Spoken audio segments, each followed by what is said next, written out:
Hello and welcome to Patrick's Models and Transport. So here's a model kit Monday update, and I want to show you the Craft Bedford ML lorry.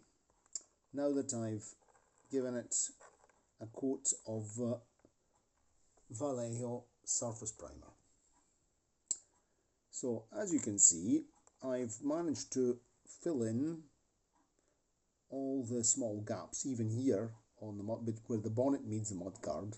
Where the bonnet meets the mudguard, you can see that the paint has smoothed out the gap. The surface primer has also smoothed out the gap between the big gap between the bonnet and the windscreen. Here we can really, it also makes the very imperfect mouldings stick out like a sore thumb, but it smoothed everything out. And we can also see here, in this case here on the left side, you can see where the point where I filled in the gap between the bonnet and the mudguard. I filled it in using a small sliver of 0.30mm styrene there, and then I also applied some glue and glaze, and you can see how the surface primer has given a nice smooth coating on top of the glue and glaze.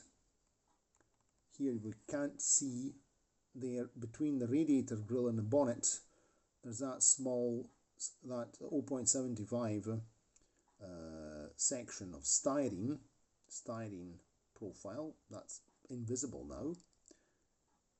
And even here, there was a sort of small gap between the radiator grille and the bumper, which I had filled in with glue and glaze, with a very small layer of application of glue and glaze. And you can see that now with the surface primer, it's nice and smooth. I also painted the inside of the cab, because I'm going to paint that blue like the outside, the interior. I won't do anything. I also painted the inside of the mudguards. I haven't really touched the parts where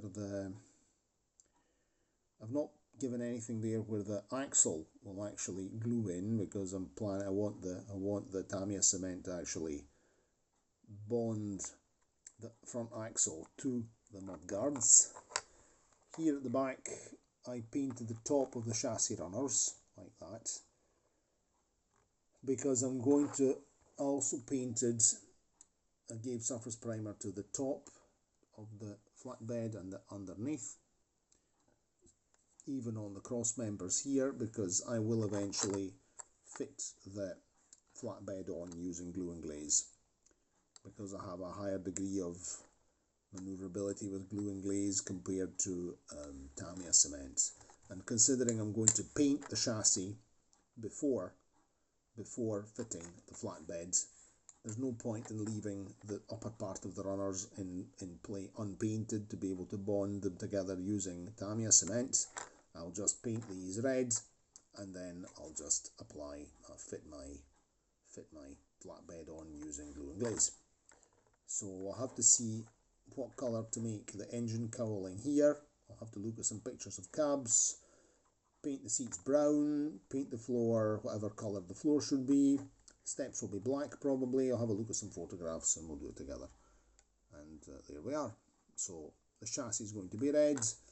As I had told you in a previous video, I had tried applying some red, but it wasn't applying very well to this plastic. That's why I gave it surface primer. And so that's that for the moment. Next step is painting. I think I might begin painting it, or I'm not really sure.